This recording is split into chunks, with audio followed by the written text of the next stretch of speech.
you know, Marcos Sr. had his strengths. Mhm. And I still believe, magalit na sa akin, Mhm. sabi mo nga I've been in politics for so long but I'm not always politically correct.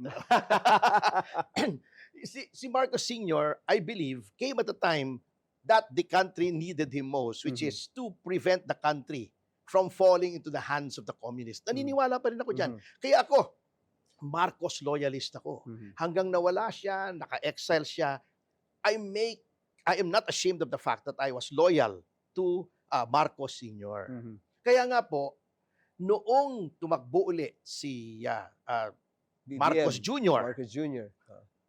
since ang daming pag-alipusta, pagbatikos kay Marcos Sr. na many of which I felt was undeserved, Mhm. akala ko, pag naging presidente siya, ay ire-redeem niya yung pangalang Marcos. Because that's not true. everyone is given that, it's practically a 1 in a billion chance na Oo. tatay mo natanggal, na-oust bilang Pangulo, ikaw ay magiging Pangulo, and then dapat ang primordial aim mo na ay ibangon muli yung pangalang Marcos. Mhm.